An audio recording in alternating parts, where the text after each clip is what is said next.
Hello, welcome to Tully River Quail. Going back to working on my rain barrel here. I put in a wooden base, framed it out, found some gravel that was being unused in the neighborhood. Also a little block that you can see under there. So I just made a little box and built that up so I have some gravity, plus gives me the ability to put the spigot lower and still be able to get a bucket under there. So I can put the spigot down here and still be able to get a bucket. Instead of putting the spigot way up here, I can use more water. So here's my issue.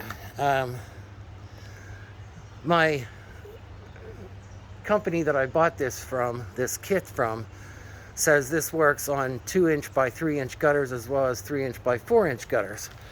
And this is basically their little kit. You drill a hole in the side, you squeeze it through, but if you measure this is 3-inch by 4-inch. My gutter's 2-inch by 3-inch. If you squish it, it doesn't leave much room for the water to go into it. So that's about 2 inches there, and it doesn't really drain any water. So I'm probably going to just take that little section out and run this little drain tube into a hole, maybe use this bung hole and make some kind of funnel system so that it goes right into the bucket. And then I can put a little hole up here, a drain hole. I mean, my water is coming out and going past this, through this little cement washway to keep it away from my house. I mean, what's the difference if it goes through a hose on this side and runs down the creek? So, beautiful day here, Tully River Quail. I'll show you everything when she's done. By the way, there is my plum tree. And my peach tree is doing super well down here. Lots of peaches. And my pear tree from the year before is doing wonderful. Keep planting, folks. One other thing, let me talk about. I called the food project, or the food forest project, projectfoodforest.org, and talked to them about maybe joining as a board member or something.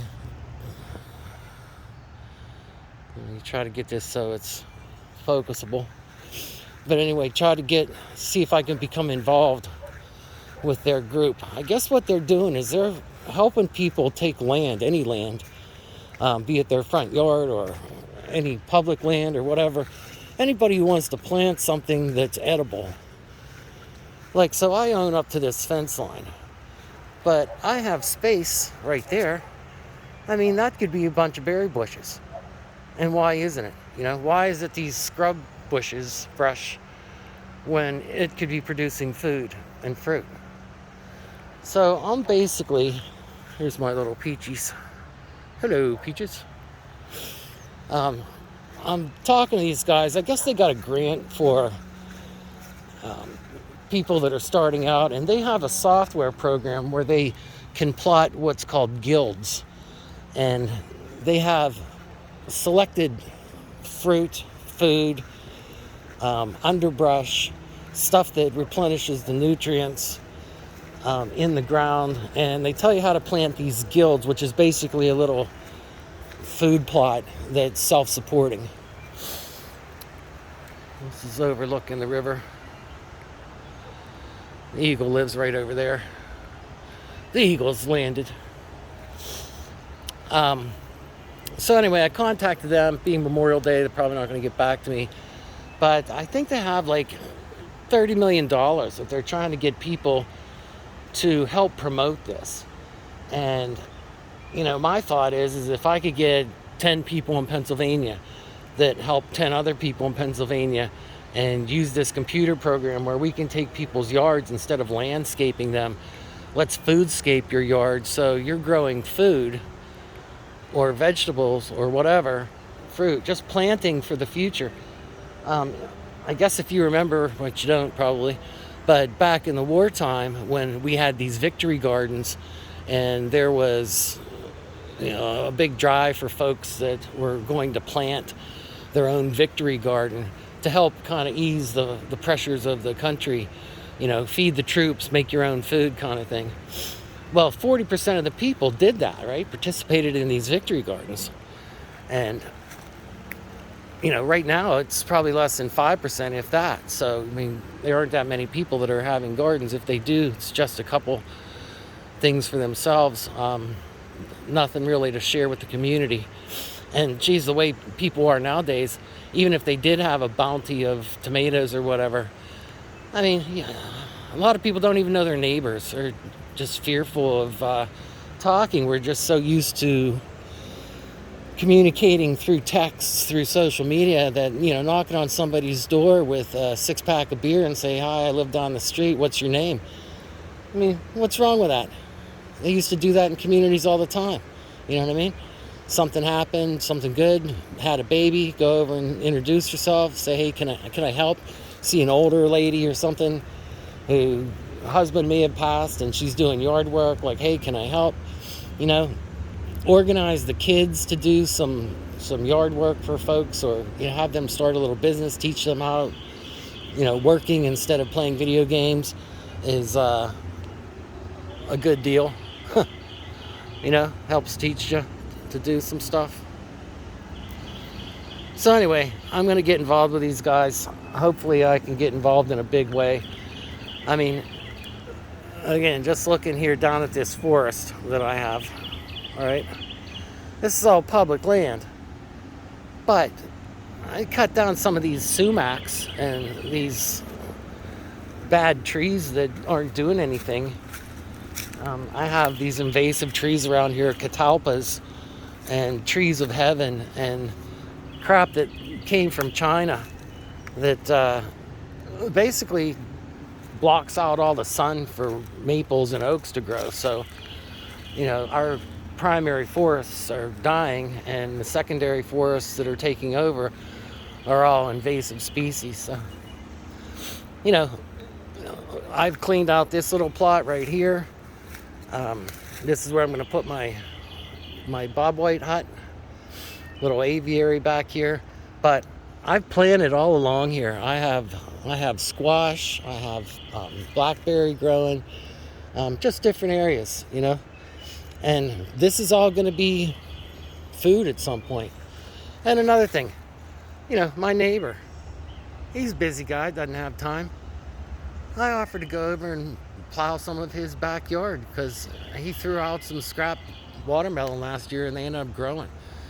So I'm like, well, hey, let me go over there. I have a little tiller. I'll come over and help you out. And I sure enough did. And we put in 3 rows of corn and some squash and some tomato plants. And, not even my yard. But we're going to share the wealth. And, he's going to water it. And that's food for all, right? And that's the way we got to kind of do it. You kind of got to have this Johnny Appleseed mentality where, anytime you can plant something that's edible, you got to get out there and plant it. Throw seeds down, save seeds. If you're eating something that has seeds, take the extra time to harvest them, clean them, dry them, and keep them in a plastic bag. I mean, I don't know if you remember when the COVID was happening, but one of the first things they did was stop having people sell seeds. You weren't able to buy seeds. Now, what the hell's wrong with that? Why are you not allowed to buy seeds during the COVID lockdown? I mean, these guys are out there for us, so the only way we can do is work on our self-sufficiency and try to be happy. There you go, squirrel. I'm gonna cage this in, fence this in, and this is gonna be where I'm gonna keep all my Quaternix quail back here. I'm gonna suspend cages from the ceiling or from the rafters there, And I'm also going to fence in all the, protect underneath the secondary porch there, take out that swing. Who knows, maybe I'll keep it in there. And I'll maybe leave the bob white in there for a little bit until I get the hutch done, because I can keep the bob white on the ground in there. I have some trees, I have some hollow logs down there that struck with lightning, blew a hole right through the middle of this cherry tree. It was a healthy tree, but the lightning hit it and just blew holes right through it. So I'll show you, it's pretty crazy. So I ended up cutting that tree down and just keeping it. I didn't know what I was going to do with them, and then I ended up working with these quail, and I'm like, hey, that's a great little place for quail to jump in here and have a little fun. Get away from me, bee. Yeah. Check this out.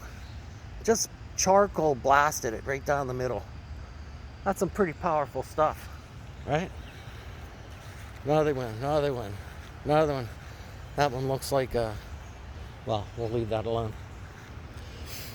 Anyway, I guess that's enough. I just wanted to share some of that stuff. Here's my potatoes coming up.